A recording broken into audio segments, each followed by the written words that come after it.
வணக்கம் ஃப்ரெண்ட்ஸ். நான் ரொம்ப டைம் எடுத்துக்க போகிறதில்ல ஃப்ரெண்ட்ஸ். எனக்கு ஒரு நிமிஷம் மட்டும் டைம் கொடுங்க. இன்றைய நாளில் நடந்த ஒரு முக்கியமான கிரிக்கெட் நியூஸை நான் ஒரே நிமிஷத்தில் சொல்லிட்டு போயிடுறேன். கடைசி வரைக்கும் வீடியோ ஸ்கிப் பண்ணாமல் பாருங்கள் ஃப்ரெண்ட்ஸ். ஃபுல்லாக வசிம் அக்ரம் இவர் பார்த்தீங்கன்னா ஃப்ரெண்ட்ஸ், ஒரு முன்னாள் பாகிஸ்தான் கிரிக்கெட்டர், ஒரு ஃபாஸ்ட் பவுலர். இவர் ஒரு லெஜண்ட் சொல்லப்போனால்.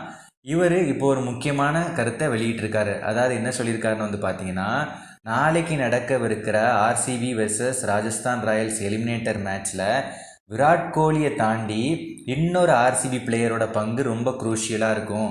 அவர்னால தான் கிட்டத்தட்ட ஆர்சிபி ஜெயிக்கவே செய்வாங்க நாளைக்கு எலிமினேட்டர் மேட்ச்சில் ராஜஸ்தான் ராயல்ஸ் கூட அப்படின்னு சொல்லி அவரோட கருத்தை பதிவு பண்ணியிருக்காரு ஃப்ரெண்ட்ஸ், வசிம் அக்ரம் அவர்கள். அதாவது அவர் யாரை சொல்லியிருக்காருன்னு பார்த்தீங்கன்னா, கிளென் மேக்ஸ்வெல் அவர் தான் சொல்லியிருக்காரு ஃப்ரெண்ட்ஸ். ஆஸ்திரேலியன்ஸை பற்றி எனக்கு நல்லா தெரியும். அவங்களோட அப்ரோச் பிளே ஆஃப்ஸ்னால் வேறு மாதிரி இருக்கும். ஏற்கனவே நம்ம நடந்து முடிஞ்ச ஒன் டே வேர்ல்டு கப்பில் ஆப்கானிஸ்தான் கூட உள்ள மேட்ச்சில் மேக்ஸ்வெல் எப்படி விளையாண்டார் நம்ம பார்த்தோம்.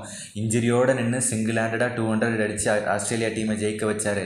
அதனால் நாளைக்கு அவரோட கான்ட்ரிபியூஷன் ஆர்சிபிக்கு பயங்கரமாக இருக்கும். இதனாலவே RCB next stage of the லீகுக்கு போவாங்க. அதாவது அவங்க குவாலிஃபயர் 2க்கு போவாங்க அப்படின்னு சொல்லி வசிம் அக்ரம் அவரோட கணிப்பை சொல்லியிருக்காரு ஃப்ரெண்ட்ஸ். இந்த வீடியோ உங்களுக்கு பிடிச்சிருந்தா கண்டிப்பாக லைக் பண்ணுங்கள் ஃப்ரெண்ட்ஸ். நம்ம சேனல் சப்ஸ்கிரைப் பண்ணிடுங்க. மேலும் நாளைக்கு நடக்க போகிற மேட்ச்சில் யார் ஜெயிப்பா அப்படிங்கிறத கமெண்ட்டில் லீவ் பண்ணுங்கள் ஃப்ரெண்ட்ஸ். ஆர்சிபியா இல்லாட்டி ஆர்ஆராங்கிற கருத்தை கமெண்ட்டில் லீவ் பண்ணுங்கள். நன்றி.